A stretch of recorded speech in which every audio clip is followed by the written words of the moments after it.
Hello, my name is Patricia Summerland, and I'm a talk show host with American Adversaries, Orlando Talk Radio. And gosh, I have plenty to say. I am a mother of two. I have two grandsons that I cherish with all my life. And I don't want to see anything happen to them as other parents don't with their children, and currently with what's going on in our world right now with all the school shootings, church shootings. I mean, you can't go anywhere and feel safe. You're looking over your shoulder at this present time because of everything that's going on, and we shouldn't have to do that. It shouldn't be this way. So number one, I know there's the red flag law. um, I do stand for the Second Amendment because I do own a gun and I'm cleared with that. I have a license. Hence, I do back the police. My father was an officer who is now deceased. God rest his soul. And I have many others in my family that are officers. So, I like to say with that, let's just start with the police. There is good and bad in every position, in every job. So, yes, there's bad police, of course, but I back them. And for the issues with their guns and the shootings with people that they, try to apprehend, pull over, so on and so forth, you resist arrest, you have to accept the consequences. And I know that's harsh to say, but a lot of times, it's common sense to me. If I get pulled over, I'm going to ask the officer and obey what he says. If he asks me for my driver's license, I give it to him. If I don't have one, guess what? I'm going to say, officer, I don't have one. But I'm not going to resist or fight on those issues with him, because that's only going to irritate his position and so on and so forth.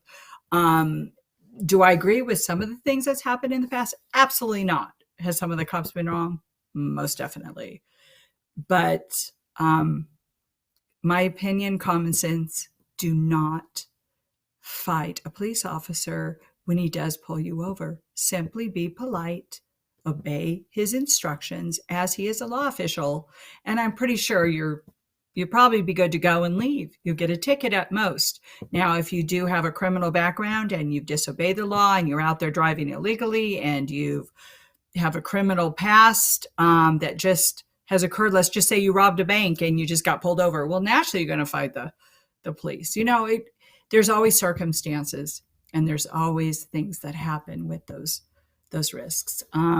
So everybody, please obey your officials, police, fire, nurses, doctors, respect them all because they're amazing. And back to the gun control. So my issue is this. Number one, mental illness. We need many more mental illness counselors, for sure, to help each and every individual out there in this world that is fighting depression, mental illness of any sort. I think it starts at home with the parents. I, being a parent, you have to give your children a good amount of time. You have to sit down with them and ask them how their day's going, find out how they're doing. Do not put them in front of a video game and say, hey, or go play. The video games right now are very violent. A lot of those games, I personally would not ever let my grandkids watch, and I know my daughter does not let them play with these games. That mixed with mental illness, the shoot 'em up games, let's shoot the pedestrians walking down the sidewalk, let's shoot the police. All this stuff goes on in these games. Let's shoot kids. That's what's happening in these games. So when these kids that aren't stable watching these video games get that in their head that, hey, I can go out and do this for real. And I think that's what's happening in a lot of these cases. So number one, ban those violent video games. Pull those off the market. Get that done. Have parents sit in front of their children, care about their kids, find out what they're into, what they're doing, if they're depressed, if they're sad. Spend more time with them. Sit down at dinner.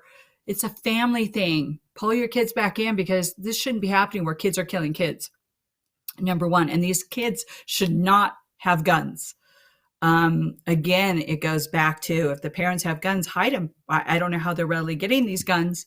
Going to the gun stores, some of these gun owners are allowing that to happen. They're walking in and able to get it, I guess, or off the internet, or gang members, of course. You've got the gangs out there, the cartels that are probably here selling guns. Somehow they get in the wrong hands. There's so many different outlets that needs to stop.